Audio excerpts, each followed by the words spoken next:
setbacks, we don't step back. And defeat, don't accept that. Got the heat, got a nitro, hydro, core, lost some battles, win the war. What? Let it rain, What? let it pour. What? Come Let's rain, go. come shine, give them Get more. Yo, they can't stop us, we just letting them know. Got the kettlebell flow, it's a move. Leo What? Savage, Leo Savage, Leo Savage, Leo Savage. Going all the way in, we about to smash it. Leo Savage, Leo Savage, Leo Savage. Got the matches, about to set the game on fire, yeah. Leo Savage, Leo Savage, Leo Savage. Hey. Going all the way in, we about to smash it. Leo Savage, Leo Savage, Leo Savage, Leo Savage. Got the matches, about to set the game on fire, yeah. Leo Savage, Leo Savage, Jet. going all the way Yeah, one more time, man. One more time. Woo. Hey, What's up, y'all?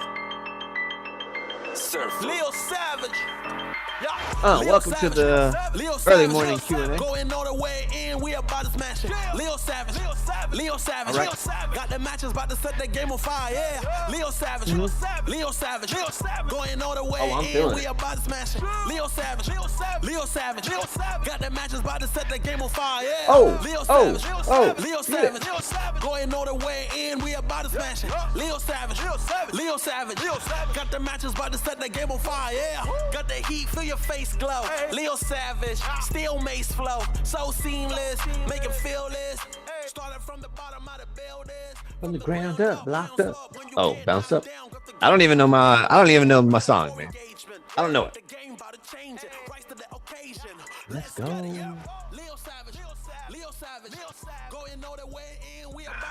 Man, I have had over the years, I've had some of the most amazing gifts sent to me. That there is the Leo Savage rap song. I had a fan reach out and create a Savage track for me, and how fucking cool. Makes me happy. And happy Easter Monday. I just found out. I found this out yesterday. It's Easter Monday. Can you guys dig it? Not only does Easter get Sunday, but it also gets Monday. That's wild. What other holidays do you get the Monday after to celebrate? I don't get it. I don't really understand Easter, to tell you the truth. But guys, that's not why we're here. Today we are here to answer some questions. What questions do you have for me? Pretty simple format. You guys type your questions in, and I'll answer them. It's like they say. I've been to weddings, but I've never participated in them. But I do know that they ask the audience, they say, "Speak now or forever hold your peace." And so to you, I say, ask your question. No question is off limits. Ask away. I did have some questions asked since we started this live show. I've had some questions sent to me.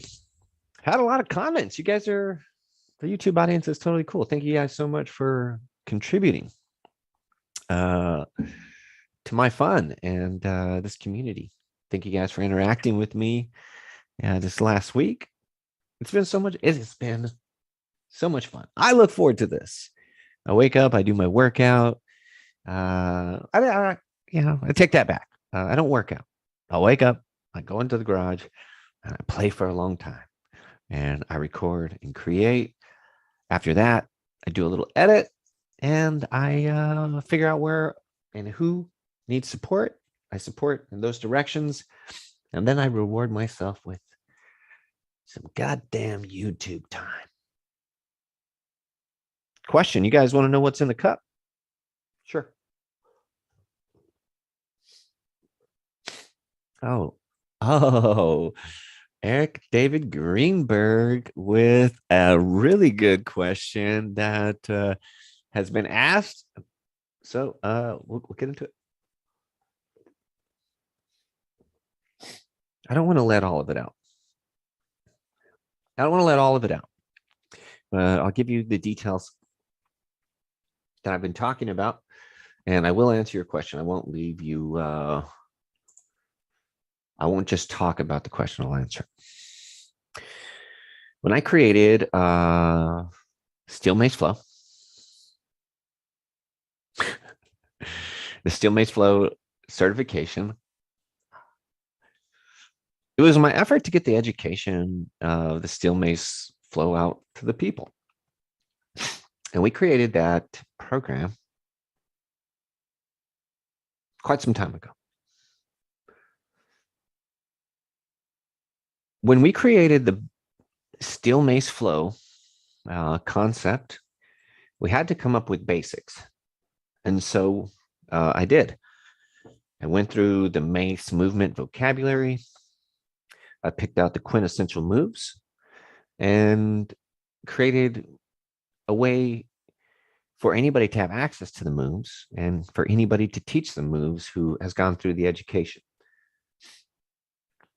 Damn it, the education's so fucking powerful that many of my students, many of them have gone on to write their own MACE programs. And in their MACE programs lives the DNA of Steel Mace Flow, the basics. So cool to have a living body of work that lives on through your students.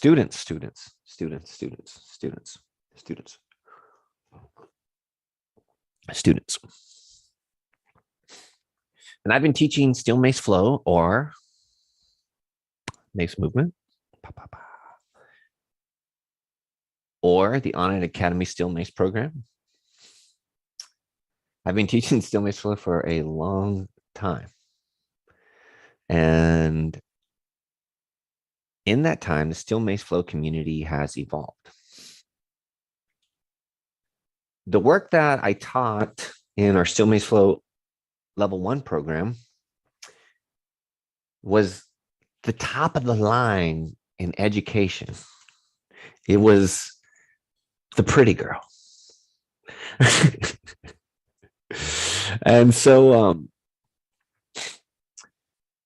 here we are years later. I've been teaching Mace for 6 years and the basics are not basic anymore. This is a fact. The basics are not basic anymore. When a student used to pick up the Mace 4 years ago, there was a whole different set of moves that the community had access to. And so over a lot of time, the basics started becoming more advanced.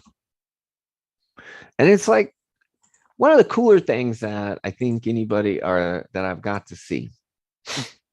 The basics got so advanced. This is crazy. The basics got so advanced that the advanced stuff buried the basics. I think that's amazing. And so there's a couple things you can do there. There's a couple things you can do. Either you can fight the evolution and tell everybody to stop advancing your work, or you can flow with it. And so Steel Mace Flow Evolution is a project that I've been working on to upgrade the basics. The basics aren't basics anymore, so we must teach the new basics. And we have to do so in a way that the curriculum from the level 1 education doesn't get washed away. And so it's a tricky project to introduce the old into the new and dish that out. So Steel Mace Flow has grown in advancement in its basics, and it's also grown in its sentiment. Steel Mace Flow and what it means to people, it's grown. People give a whole lot of fucks about Steel Mace Flow. Thank you.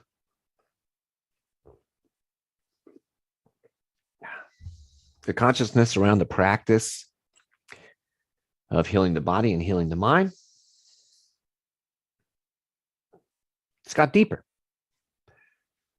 As one of my good friends one of the most beautiful practices of healing flow, something we teach in our level 2 program. Austin says, take the red pill. I'm with you. Take the fucking red pill. Austin took the red pill. He took 2 of them. And so if the consciousness, the sentiment has gotten deeper and the basics have gotten deeper, I feel called to evolve our program. Which, guys, let me tell you, it's a little scary. We have this proven system. If you take the Still Makes Flow education, it is proven to get you swinging. Not only is it proven to get you swinging, it's proven to get you teaching. Bah. We have a concept, we proved it, and now we're going to shake it up a bit. And I like it.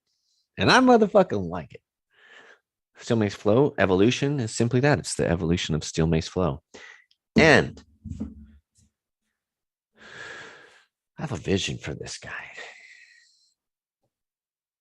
Quite the vision. I have a huge vision. I've been diligent in my work. I think it's fucking beautiful. I'm excited for Still Makes Flow evolution. If you have more specific questions, ask them, and I'll be happy to answer. Let me finish with this on Still Makes Flow evolution.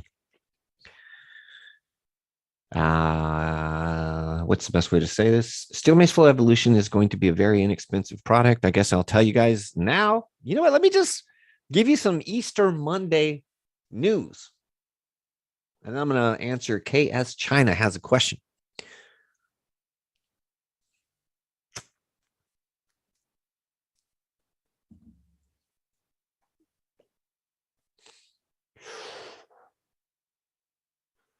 Doesn't like a little breath work in the morning.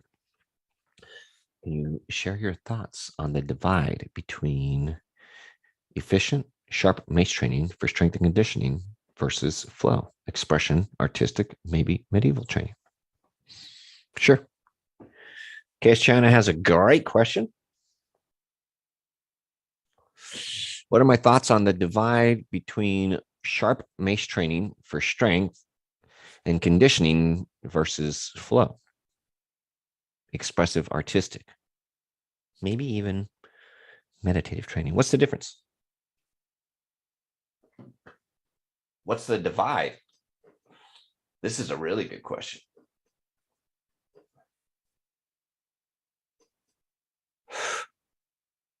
This is a great question. Thank you guys for the great questions today. Shout out to KS China. Number one, this isn't a question about difference. This question asks my thoughts on the divide between mace training for strength, mace training for flow, and then there's some different ways that those things are described. Divides are man-made. Number one, understand that divides are man-made, they are manufactured, and they're make-believe. 100% make-believe. Listen, make-believe. Make-believe comes from the top. It doesn't come from the students. It comes from the top. It's ideology, it's dogma, and most of the time, it's decay. My thoughts on the divide are somebody made you believe that there is a difference or a divide between the two. It comes from the top. It's make believe. The leader probably taught his students that and passed that down. I do not see a divide between mace training for strength and flow. In order to do what I do, in order to do what my students do, you got to be strong. We make it look easy. And that's something you should look out for. you have one group who's moving with the mace for strength, and they're struggling. The movements look tough. They look difficult. And then you see the flow movement, and they're moving the same weights. However, one makes it look really easy. Might just be very strong. That person's probably very strong. And if you've ever seen somebody flow or talk to them about flowing, they flow for hours. Hours. Not 1 hour, not 2 hours, 3-hour flows, 4-hour flows.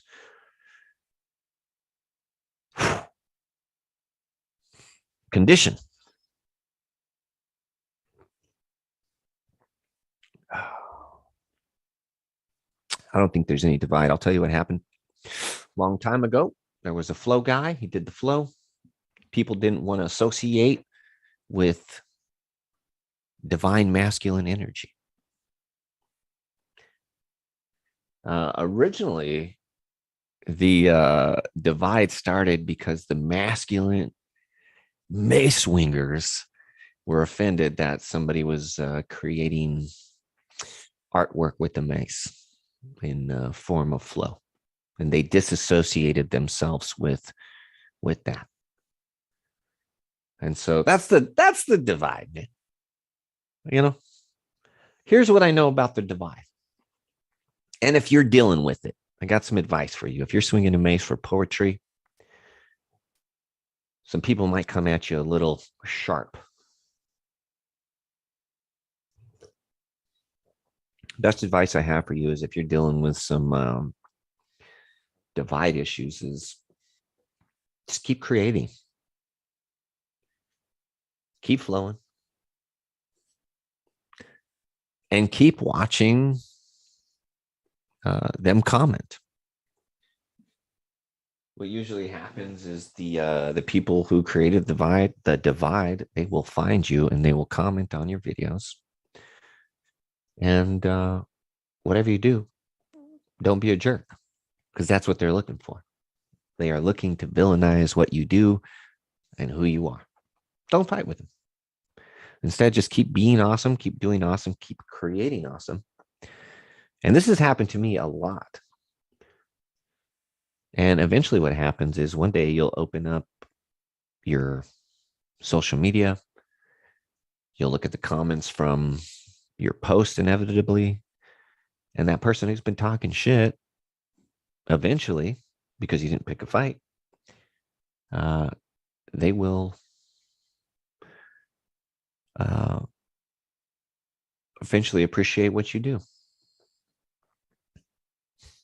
It's cool. If you're a cool person, people are watching you. They may not like what you do initially, but sooner or later, people will associate who you are with what you do. So just be an awesome person. And that will help you with the divide. We got a great question all the way from Ireland. Let's go. Tommy in the house. I want to give a shout out to my boy, Tommy. My boy Tommy's up there in Ireland, holding it down, swinging mace. He's certified. He is a certified savage. And we're going to answer Tommy's question. Advice. Tommy asked for advice introducing mace to a complete mace newcomer. Also, there's a howdy from Ireland, which is very confusing. Do they say howdy in Ireland? Are you saying that because I'm a Texas guy?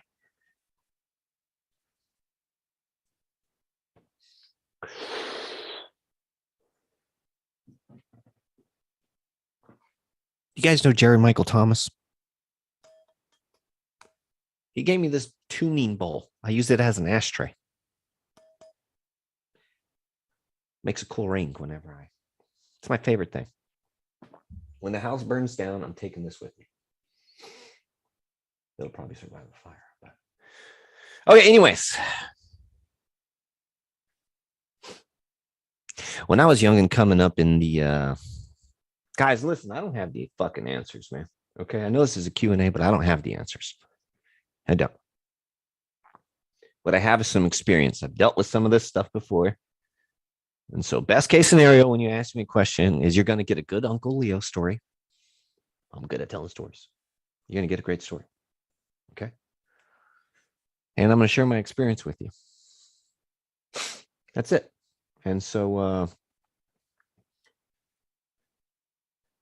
advice about introducing the mace to new people. This is a great topic, and we should probably do a whole live on this. Let's jump into this. We have a saying in Still Mace Flow, and it's inspire to create, educate to heal, put mace in hands. Inspire to create, educate to heal, put mace in hands. Inspire to create. I'm just kidding. I'm not going to get too into it, but inspire to create. When I first started this, number one thing I wanted to do is the most beautiful, crazy work I could possibly do with a mace. It was my job to inspire people to create daydreams. I wanted people, after they saw me, when I was in a park on a video, I wanted them to daydream about when they were a kid and what they used to swing. Because everybody swung something as a kid. You know what I'm saying? Write down in the comments below what you swung as a kid, okay? You daydream about younger self when you were a kid, that thing you used to swing, and then you daydream about the future. You start thinking about yourself doing it. That's a beautiful thing. So, Tommy, one of the ways you can introduce people to the mace is to do the craziest, wild moves you ever seen. Here's the thing about that advice, guys. It works. However,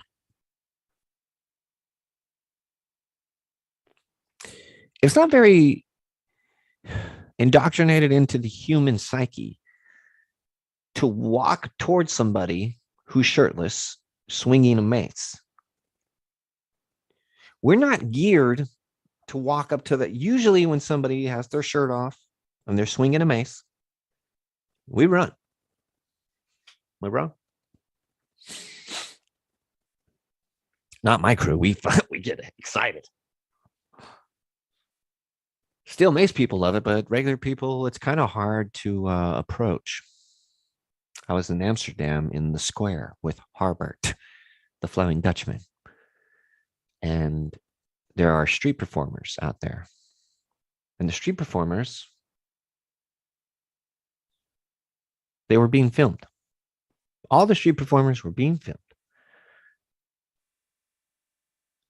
I started performing in the square with the performers. And although there was a circle of people around me, guess what? They were trying to not watch. It was the weirdest thing. People were watching. Look, they were doing this shit. They were filming. In that, like, I'm trying not to show you I'm filming. Even though we were in the performing center and we were performing, people didn't want to approach us and tell us great job. They did, but they didn't know how. And so it can be difficult.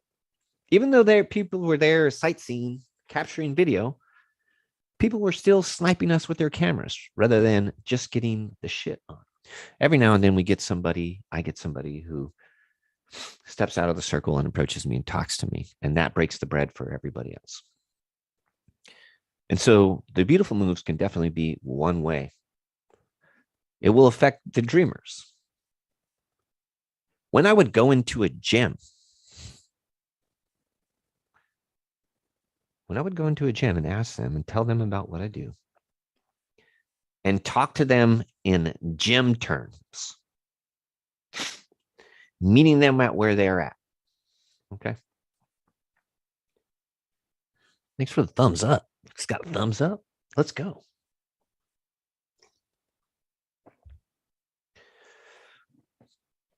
And then I walk into the gym. They let me in. I bring in the mace. It's like a barbell, except the weight's only on one side. So it's really good for your abs. Your core is a lot easier of a conversation than I swing my mace like a Ninja Turtle. It's a harder conversation to have. So after I get access to the gym, I would go into the gym, and instead of doing the craziest, most outlandish moves, high risk, most technical moves, I would show them my control. I would show them how well I could control the mace, how much focus I put into the details, the particulars. And I found out that more people approach me at the gym setting when they understood I knew how to control it. After a while being in the gym setting and controlling the mace, I would then open up the staff members who have seen me move the mace. They trust me. They know that I've created an area where I can move and not disrupt what they have going on. And I would open up the move vault a little bit more. I'd open up the move vault, start doing more expressive work. And yeah, and those are two ways, two experiences that I've had that have helped me introduce people to mace. Those are two. I'm going to talk about one more thing, very important. There's not really, like I said, I don't have the answer. I just have the experience. You can do crazy shit. You'll attract crazy people. You can do basic shit. You'll attract more people. Who do you want to work with? How do you want to spend your day? That might help you decide. And finally, here's the thing. When I'm swinging a mace, I'm going through something. I'm not working out. I'm journaling. I'm writing all my emotions out loud in movement. I'm not talking about it. I'm acting it out. Whatever's going on, grab my mace. I go for it. And there I am at a park. There you are.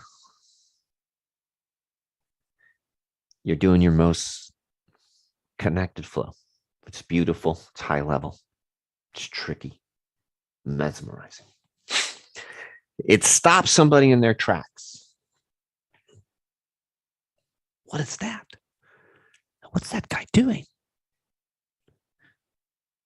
This person steps closer and closer and closer. Eventually, you get done. And you might be out of breath. It doesn't matter. As soon as you're done, the person walks up to you and they say, "What are you doing? What is that? What's going on?" Tommy, listen to this. Put mace in hands. I just give them the fucking mace. I give them. I put the mace in their hands. I give them the mace. They see me going through my healing process. My mace is supercharged with all the good vibes. Boom, I give it to them. Yeah, Jens, I'll jump into that. You have an opportunity here. Somebody sees you going through this beautiful thing. You give them the mace. They want you to teach them something. You could either teach them the basics, or imagine this. What if you were such a fucking good coach? What if you were so good that you could teach them within 2 minutes a very safe and a very advanced move? If you could teach them, they see you doing this crazy sword swing, sword volley, and then you teach them how to do a ballistic curl. The curtains have to match the drapes. Does that make sense? You hit them with some impressive shit and teach them that they have access to this amazing skill.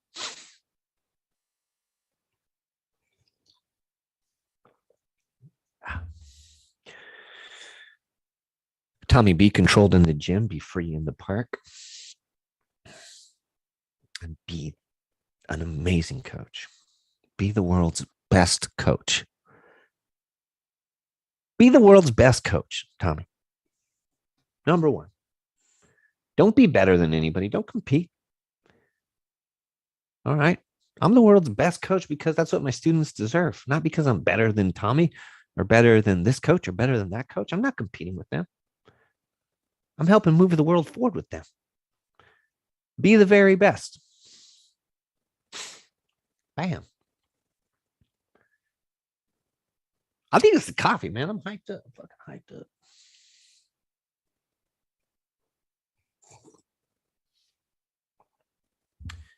We got another question. Jens asked, can you explain when to apply the breaking the bar principle?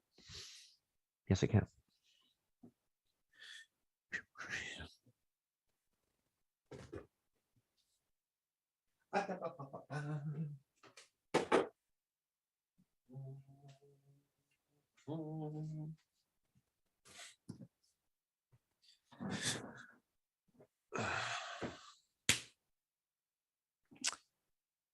Using a hammer, using a tool, swinging, being athletic, there is a principle of controlled rotation. And so there are some factors in controlling rotation, and we will talk about those right now. There is countering rotation. And that means, like, if I'm sitting slouched, I counter that rotation by a certain activation in my system, flex certain muscles, ask my body to do certain things, tilt my hips certain angles to counter rotation. There is anti-rotation. Anti-rotation is when you have something that you are holding that is asymmetrically loaded. And so on one side of my body, I have a weight, and I'm using counter rotation to keep myself in a responsible control of rotation. Next, I am going to close the loop between hand and hand.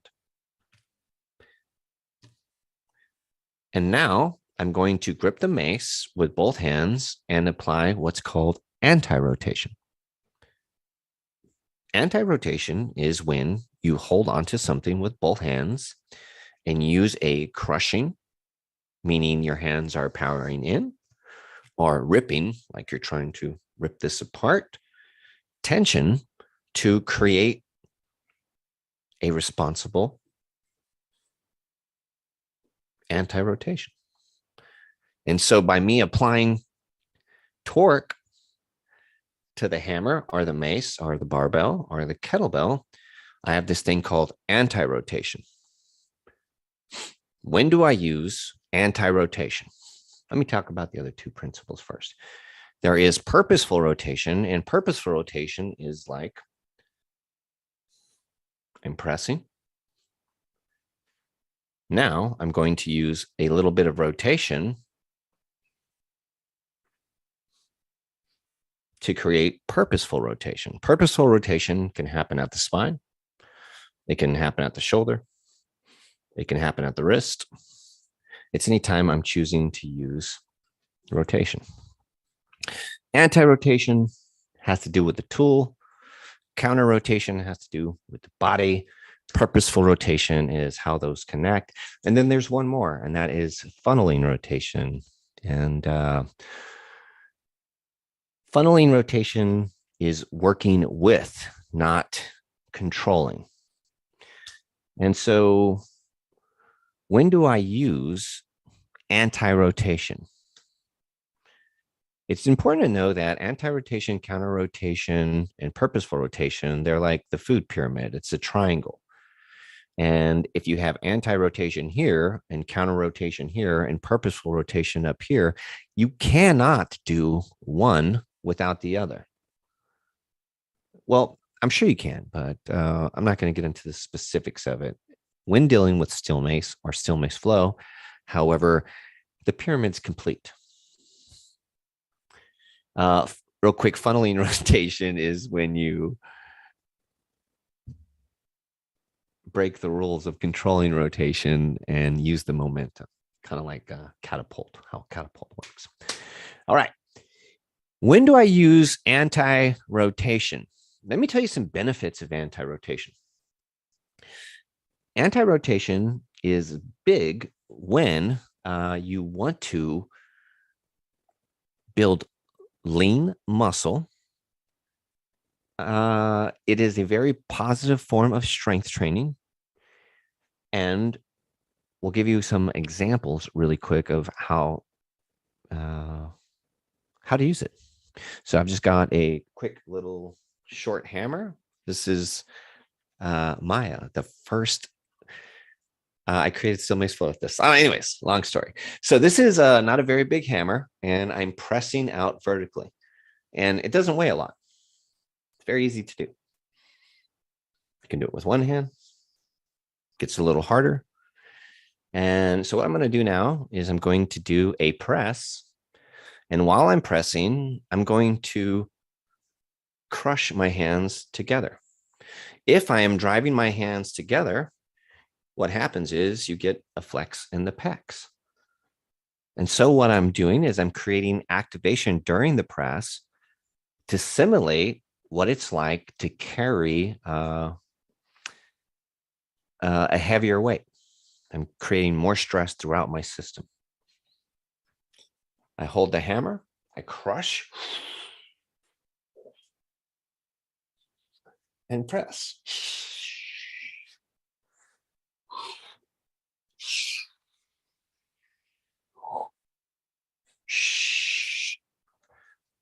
So it's not a lot of weight, but I can make it seem like a lot of weight, and I can teach my body how to be very reactive through a range of motion. Not usually, there's a couple different ways to lift weights. There's a ballistic way where you're kind of jarring your body and not training a lot of the center. And then there's a strict press where you're pressing very slow and training every inch of the range of motion. And so the same rule or the same thought applies to the mace. I've used anti-rotation a lot. The breaking the bar principle. It's made me really slow. I said it. It's made me super slow. Working with the momentum, funneling rotation, it's gave me that speed back. And so I use both of them together. If I'm back to answering the question of when do I use the breaking the bar principle, whenever I am doing a press, whether it's horizontal or vertical, I crush to create internal torque. Whenever I'm doing a back specific exercise, like a row, I will rip the mace apart to create stress. Thank you, Hammer. I don't know if that's the best example. Let me tell you this. I don't do it a lot anymore. I said it. I became really fascinated with, you guys see Butter back here? You want to say hi to Butter real quick? His birthday's coming up. Butter, come here, bud. Come here. Come on. Yeah, boy. Yeah, let's get on the fucking camera. Yeah. Butter's birthday's coming up. Shout out to the bee. Get up here. You don't want to be up here? Huh? How old are you going to be? Did I say? You're such a cool guy. He's so cute. I became really fascinated with internal torque and manipulating 10 pounds or however big your mace is to create more stress in the body. And so one thing I really got into, and you guys should all try this, is okay, Butter. Thank you so much. Just try it. Try this.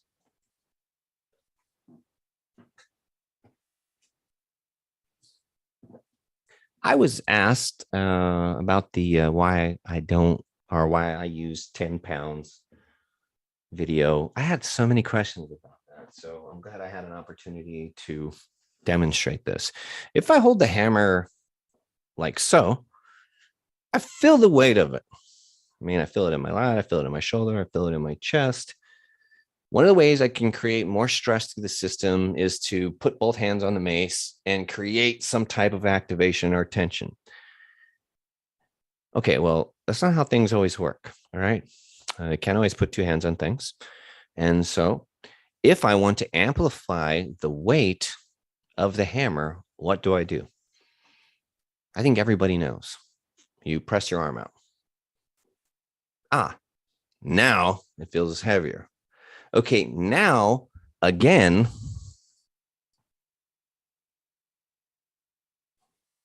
what do I do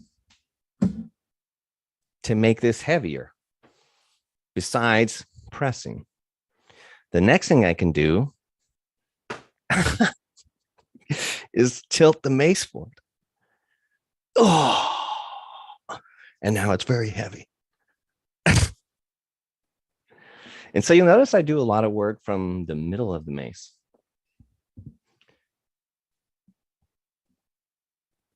And so that would be a practice it's up to you guys on your journey. I like the basics in that. They made me strong enough to take the mace outside of my range. When I think about progression in steel mace flow, there's a couple different forms.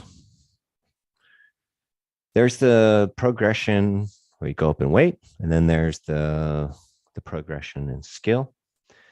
And then there's another progression, and that is the ability to slow down your movement and have more control over the weight. And not just in a strict press, but ingesting internal torque by working with an extended lever, something longer than your arm.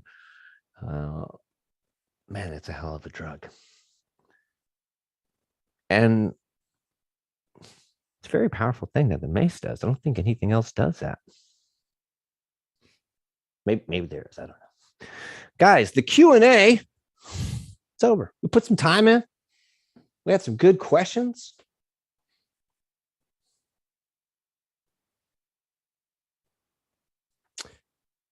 And then, okay, so here's, I got one more. I want to get into this. I want to show respect and love to Steel Mace Flow certified coach, Austin Levine. I don't know if I'm saying your last name right. Austin says, I demoed for someone in a conventional space recently, and they could not wrap their heads around why we tuck our pelvis in our standing structure. In level 1 of the Steel Mace Flow education, we teach our students how to create straight lines using the first 3 principles of rotation I talked about: anti-rotation, purposeful rotation, and counter-rotation. One of the ways that we learn this or ingest this philosophy is by teaching the user how to create a straight line with their spine. Now, granted, the spine probably is not going to be in a straight line. However, you understand what happens. Here you are. This is your rear end. When you stand, often we lock our legs and sit our pelvis behind us, just like so. And this looks really good because look at your butt. It's so attractive when you are not standing up straight. When you have your butt, your pelvis tucked behind you, it's not being as sweet and as sound to the small place or the small of your back. If you bend your knees just a tiny bit, it'll create slack in your hamstrings and give you a way that you can stand up nice and tall and vertical. Now that your ass is out of the way, you can swing a mace. Not only can you swing a mace, but you can swing like a big 70-pound mace, and the bulbous head of the mace won't hit your booty back. And so there's probably a lot of reasons for that. But I would assume that they had some, I'm not going to say it. I'm not going to say it. I was going to say a booty thing. I'm not going to say the booty thing. All right, guys, that's it. Lots of love. Thank you so much for the amazing time. Q&A has been good. If you guys have some questions after this is posted, put them in the comment box. I'll get to them on the next Q&A. Guys, I'll be in California this weekend. Next week, in 2 weekends, I'll be in California teaching some steel mace. We've got 5 tickets left. You guys would love to see you there. And then I will be in Las Vegas, May 28th and 29th for all your steel mace flow certification needs. If you'd like to get steel mace flow certified, check out steelmaceflow.com.